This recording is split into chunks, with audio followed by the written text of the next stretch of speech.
Hi guys, it's Friday morning, up and at 'em, out here doing it. It's funny because I bumped into a lady as I left the house, and she's Iranian, and I've been talking to her for a bit. I got to know her through the dogs actually, and then I was just, when I bumped into her, I talked to her a bit, and I come walking up to her this morning, and she said, "Good morning, how you doing?"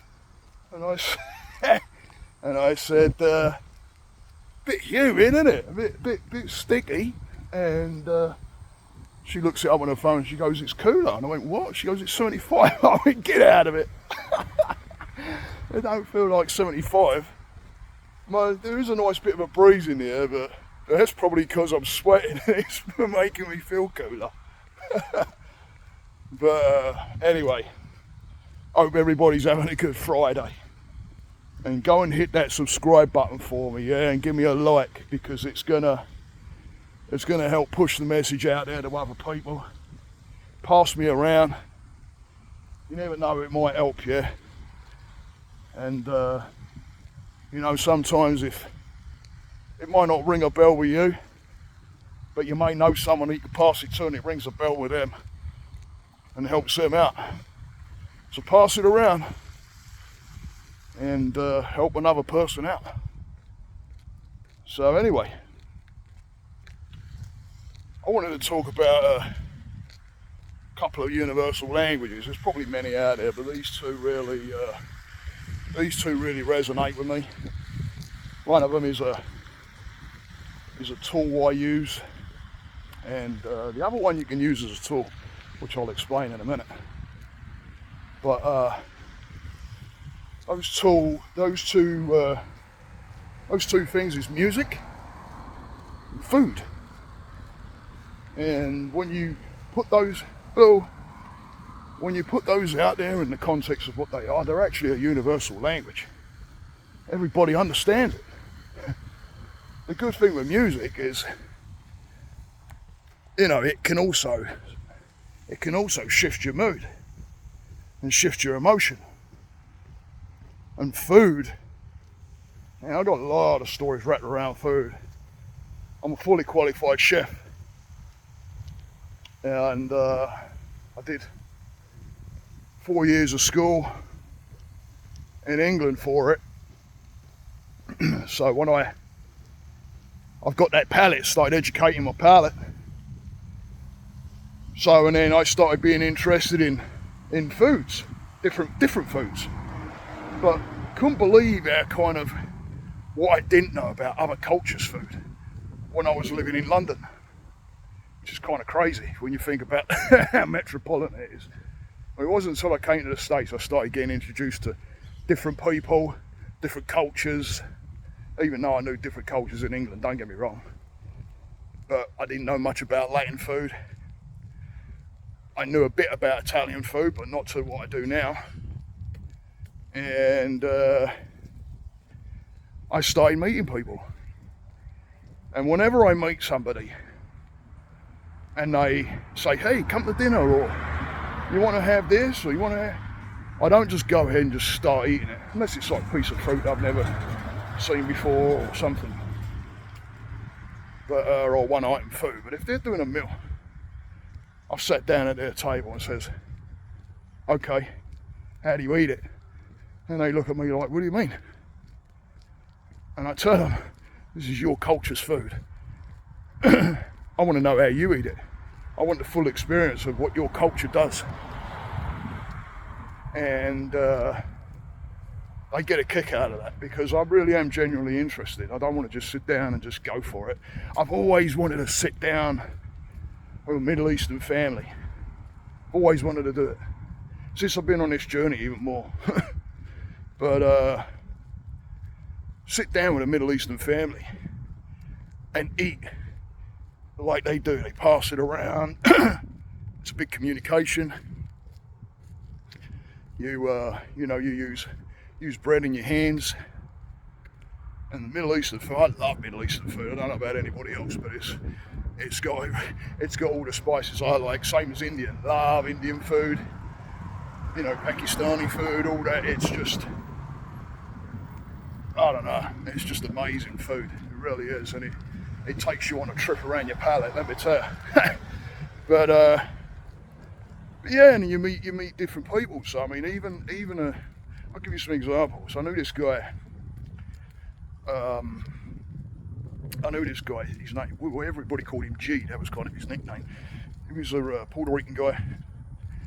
Very sadly, recently passed on. And I remember I met this guy through my mate. I used to go to work now and again with my mate, helping him out. And good morning. And this one day I'm over there helping him. Good morning. This one day I'm over there helping him, and this fella was there, and we get talking, and the guy was a great guy. Finds out that I cooked, and this one lunchtime comes around. He goes, "Steve, you done anything for lunch?" I'm like, "No, man." He goes, "I got you." I'm like, "What?" And he goes, "I got you. Don't worry about it." And him and his brother, they shoot off, and they come back, and he's got this, what we call polystyrene, plastic container. And he goes, "Here you go." And they had gone out to this hole in the wall that they knew. And they're the best places. I know those places in London. Little hole in the wall, Puerto Rican food. And he gives me this container, and I open it up, and he just sits there watching me. And I open it up, and there's just beans, and oh man, the smell was like, wow. And pork. I mean, this was back before I was plant-based. I'm plant-based now, but. And then as I take a spoonful of it, and he looks at my face, he's like, "Good, Steve?" Just all excited to hear what I had to say about this food, and it was amazing. And I'm like, I didn't have to say words. And he looked at me, and I went like this, and he went to eating. It was communication. It was amazing. And I've done it. There's another alcohol too. When I drank alcohol, again, I don't drink no more, but when I used to drink alcohol, I've had some pretty damn good tequila. And I used to like tequila. And you're actually, so they say, you're not meant to shoot it, you're meant to sip it. Good tequila. So they say. Now, I don't know how true that is, but anyway, I knew this guy, Eric. His nickname was Gonzo. Anybody that knows Gonzo, hit him up for me, yeah? Because I lost contact with this guy, and we had some blasts, me and this guy. He always used to take the piss out of me in my accent and that. We'd have a right old laugh. Anyway, this guy was from Mexico, and I'd been to his son's christening. We go to this after party, and he says, "Hey, Steve, what? Come here." And there's this like little kitchen area, and I go in there, and there's these bottles of, no labels, just these bottles on the table. He goes, "Here, try this." I went, "What's that?" He goes, "Tequila." I went, "Tequila?" And he goes, "Yeah, my dad makes it." And I might have this wrong again. I think he lived in like near the mountains or something, in Mexico or something, and he would make tequila. He would make his own tequila. Holy shit. I'd never had tequila. It was, and I'll tell you, I don't know if there's anything going to taste like that. Because, when you think about moonshine and things like that, right? People think, oh, gut rot. Not if it's made right. I've had moonshine. I've got to get past this. Give me a sec. I've had all different kinds of moonshine too, which has opened up my conversations with people. And I got a mate from the south, and he made moonshine and gave me a couple of bottles of moonshine.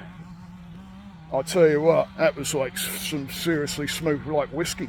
I'd never, wow. But anyway, so So he goes, tequila. So I taste this. Hey, man, smooth. It was just, it was amazing. It was like it was just like clean or something. I don't know. But I'd never had tequila before. But it opened up a whole conversation around it. You know, we got talking about it. My mother-in-law, she's Italian Polish. I can't eat meatballs anywhere now. I can't even really eat Italian food anywhere now because I've just been spoiled with the food. And when food comes out and you got different cultures and you sit down to eat, it just opens up a conversation around it. I just want to know where they got things from. And I got another mate, my Snoop. Shout out to Snoop. Man, his mum's recipe unfortunately passed over. But his mum's recipe for collard greens, shit, amazing. He brought me to a party once and of course again opened up conversation. What's that? Where'd you get that from? Where's the recipe for this? Morning. Where'd you get the recipe? How did that come about? And just the whole joy of, you know, when you make something like that and you're basically seeing the other person enjoy it, and it comes from a lineage of family that's got passed down. There's nothing like that feeling, I'd imagine, right? I've done it with some English food that I've made and that, and you know, when you get that response, gives you that nice warm fuzzy feeling. Why? Because you communicated something.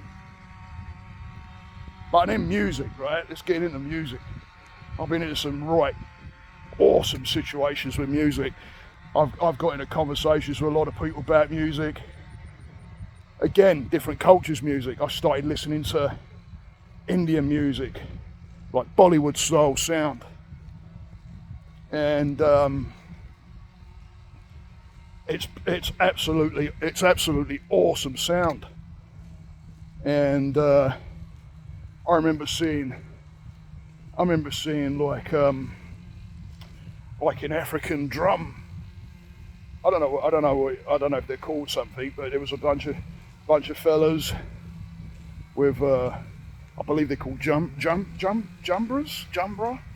I think that's how you pronounce it. I might have that wrong. But they were all playing them. It's amazing sound. It's awesome. And it opens up conversation. And I used to be massive. I still am, but massively into reggae. It's actually coming back because I went from that into metal, which again was a whole different crowd, meeting a whole different school of people. But music talks. You can meet a person that's completely not understanding what you're saying. Good morning. Completely not understanding what you're saying. And put music on. Put someone on that's like well-renowned, right? Michael Jackson, someone like that. They'll get it. And all of a sudden you're communicating. You can use these as tools, guys. You can use all this as tools. And tell you something else, there's another really good, nice therapeutic way with food, is if you start making bread. Find yourself just an easy bread recipe. It's not that difficult, guys. There's not much ingredients. It's just a bit of time and a bit of patience. And it's going to teach you things in different ways. The first thing it's going to teach you is the actual pleasure of actually making bread. You're actually exercising your hands quite a bit. You're kneading. Don't use a bread machine. Forget that. You can start it off in a mixer, get it going with a dough hook, and then get it out of there and just start kneading it. Using your hands, feeling the bread, the smell, the yeast. There's a whole experience with it. And then you got to wait for it to proof. And then there comes the patience. Because you want the bread to rise quick, put it in the oven, because it makes you hungry. And I don't really eat bread so much now. I gave it up. I've slipped here and there, don't get me wrong. And I've felt it in the stomach, I'll tell you. But, you know, if you're making bread nice and clean, you know, there's no other preservatives or anything like that, make sure you eat it quick because it'll either go hard or start moulding up. But the whole experience of making bread, yeah. And then when you're baking it and you pull it out, it's warm and you got that smell in the house. It's like an air freshener. And then you get to cut that bread and share it. Yeah, share what you've made, share your creation, worth. Yeah, gives you a little bit of, it gives you that happiness. It gives you that, here, eat, share, look what I made. And you've made something from literally just a few ingredients, and you could survive on it, right? I mean, if you literally had, all you had was bread and water, you'd survive on it. But it's the first thing I did when COVID came about. Like, grab flour, grab yeast, because the old bread was going. I'll make it. But didn't really get that far. Didn't have to really do it, but it was a backup plan. So anyway, use your resources, guys. Use it as tools. Morning. Use your tools. Use it as a tool. All these things can be used. Look how music changes your emotion. I know I could put some nice jazz music on and get a different feeling than when I go and put freaking Lamb of God on, or Pantera, or freaking Slayer or somebody. It puts you in a different mood. You can shift your moods with the music. You know why? Because it's frequency and vibration. It's moving that energy around in your body. Oops, sun's come out. It's your chakras are listening, let me tell you. That vibration, there's a reason why there's all different frequencies and that, and different vibrations. And that's what music does. So use your resources, guys. Go and enjoy making bread. It's very, very therapeutic. As long as you like bread. But even if you don't, make some bread for somebody else. Maybe know of somebody that is down on their luck a little bit. Yeah? Go through the process of making bread. Take it over there, start a conversation. Enjoy that weekend. Get that bread moving. Get that dough worked. Get a bread in the oven. Stay the course, guys. Namaste.